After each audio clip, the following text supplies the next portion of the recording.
जादुई राजमा चावल। सपना अपनी सास विमला और अपने 5 वर्षीय बेटे आशु के साथ रहा करती थी। अभी कुछ ही महीने पहले एक दुर्घटना में सपना के पति की मृत्यु हो गई थी। सपना का पति एक छोटा सा ठेला चलाया करता था, जिस पर वो रात में चावल बेचा करता था।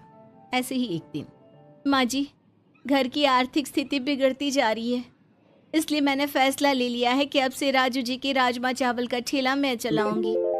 बहू, जब तूने फैसला ले ही लिया है तो मैं क्या ही बोलूं। वैसे भी घर चलाना बहुत ज़रूरी है।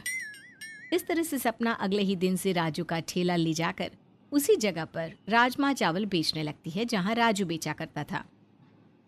राजमा चावल ले लो, राजमा चावल, गर्मा गर्म राजमा चावल सिर्फ 20 रुपए प्लेट। एक बार आओ और बार बार खाओ। सपना पूरा दिन एक पेड़ के नीचे रोड के साइड में खड़े होकर राजमा चावल बेचती है और पूरे दिन में उसके पास केवल 2 या 4 ग्राहक ही आते हैं। शाम को सपना निराश होकर अपना राजमा चावल का ठेला लेकर घर आती है। क्या हुआ बहू, तू बड़ी उदास है, कोई बात है क्या? क्या करूं माँ जी, मैंने पूरा दिन राजमा चावल बेचा। पूरा दिन भी निकल गया पर ठेले पर सिर्फ 2 या 4 ग्राहक आए। पता नहीं राजू जी कैसे राजमा चावल बेचा करते थे। मेरा तो दिन का खर्चा 100 रुपया भी नहीं निकला। अरे हिम्मत मत हार बहू, भगवान है ना। अभी तो तूने बस शुरुआत करी है, धीरे धीरे करके ग्राहक भी आने लगेंगे और जब आएंगे तो क्या पता हमारी बरकत ही हो जाए। शायद आप सही कह रही हो माँ जी।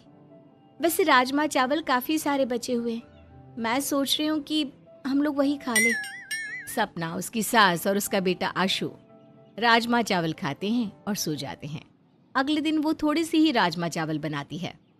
बहू, आज तूने इतने कम राजमा चावल क्यों बनाए? माँ, आपने देखा ना कल ठेले पर कितने कम लोग आए थे। मैं नहीं चाहती कि अनाज बर्बाद हो, इसलिए आज मैंने थोड़े से ही राजमा चावल बनाए हैं। अगर आज राजमा चावल बिकते हैं तो कल मैं ज्यादा राजमा चावल बना लूंगी। ठीक है बहू, तू राजमा चावल लेकर जा, मैं आशु को स्कूल छोड़कर आती हूँ। एक बार फिर से सपना राजमा चावल का ठेला लेकर अपनी जगह पर चली जाती है और पेड़ के नीचे खड़ी होकर बेचने लगती है। कुछ देर बाद उसकी सास भी पहुंचती है, जहां वो देखती है कि सपना उदास बैठी है। क्या हुआ बहू, आज भी कोई ग्राहक नहीं आया क्या? माँ जी, सुबह से दोपहर हो गई पर अब तक एक भी ग्राहक नहीं आया। अगर ऐसा ही चलता रहा तो पता नहीं घर कैसे चलेगा। अरे बहू, यहाँ सन्नाटा बहुत ज्यादा है। मेरी मान तो तू अपना ठेला उस जगह लगा जहाँ भीड़ ज्यादा हो। माँ, भीड़ वाली जगह ठेला लगाने का कोई फायदा नहीं है, क्योंकि वहाँ पर पहले से ही कई सारी दुकानें हैं जहाँ लोगों को राजमा चावल आराम से खाने को मिल सकता है। और मैंने बात करी थी वहाँ पर ठेला लगाने की, पर वहाँ के लिए ना पैसे भरने पड़ते हैं और उनकी फीस भी बहुत ज्यादा है। पर बहू, यहाँ तो कोई आता जाता भी नहीं, फिर हमारे राजमा चावल कैसे बिकेंगे? माँ जी, राजू जी भी तो यहीं पर अपना राजमा चावल बेचते थे और उनका तो खूब बिकता था। सपना और विमला आपस में बात कर रहे थे कि तभी वहाँ एक छोटी सी बच्ची विमला और सपना से भीख मांगने आती है। आंटी, कुछ खाने को दे दो, 2 दिन से कुछ नहीं खाया। हाँ बेटा, 2 मिनट रुको, मैं अभी तुम्हें स्पेशल राजमा चावल देती हूँ। इतना बोलकर सपना खुशी खुशी उस बच्ची को पेट भर खाना खिलाती है। वो बच्ची खाना खाकर वहां से जाने लगती है। तभी विमला उस बच्ची को रोक कर कहती है, अरे, राजमा चावल खाकर कहाँ चली? इसके पैसे कौन देगा? आंटी, मेरे पास पैसे नहीं है। अरे पैसे नहीं थे तो यहाँ पर मुफ्त के राजमा चावल क्यों खाए? माँ जी, जाने दो ना, बच्ची है, भूखी थी और वैसे भी भूखे का पेट भरना पुण्य का काम होता है। एक बार अपनी गरीबी से इस बच्ची के हालातों के बारे में सोचो। पर बहू, हमारे हालात भी तो अच्छे नहीं है ना। माँ जी, मैं समझ सकती हूँ, पर एक बार आप इस बेचारी बच्ची को देखो, इसके हालात हमसे भी बुरे हैं और ऐसे में एक इंसान को दूसरे इंसान की मदद करनी चाहिए, ना कि उनसे अपना मतलब निकालना चाहिए। सपना के समझाने पर विमला शांत हो जाती है और वो बच्ची वहाँ से चली जाती है। पर उस बच्ची के जाने के बाद बार बार कोई ना कोई सपना के ठेले पर आता और सपना उसे फ्री में राजमा चावल खिलाती। ये देखकर विमला को बहुत गुस्सा आता है और वो सपना से कहती है, बहू, लगता है तूने गरीब लोगों को मुफ्त में खाना खिलाने का ठेका ले लिया है। वो मनहूस बच्ची जब से हमारे ठेले पर आई है, उसके जाने के बाद से लगातार ग्राहक तो आ रहे हैं, पर सारे मुफ्त के खाने वाले आ रहे हैं।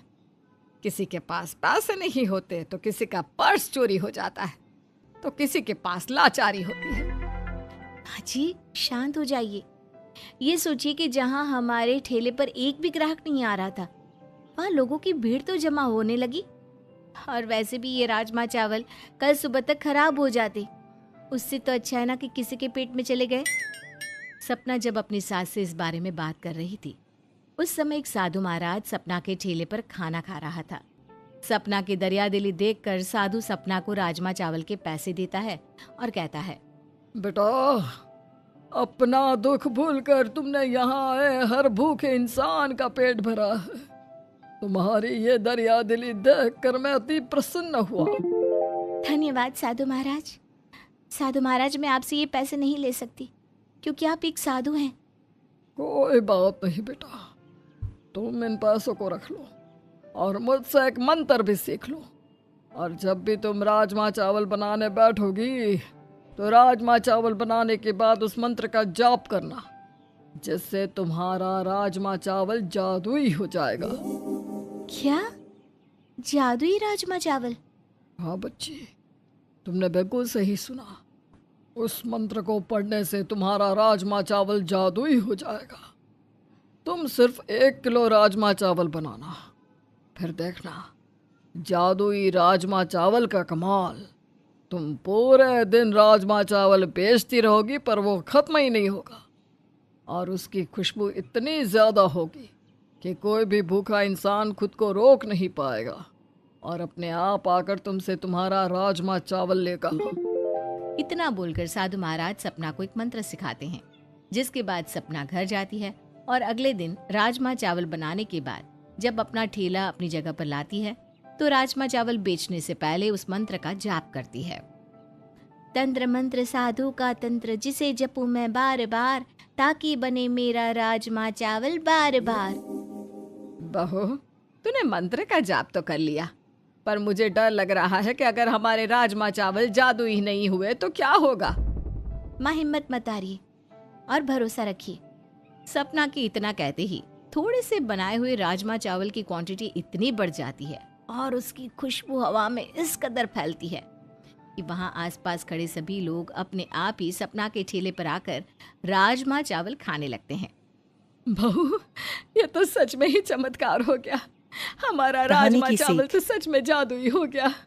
हाँ माँ जी, मुझे भी विश्वास नहीं हो रहा।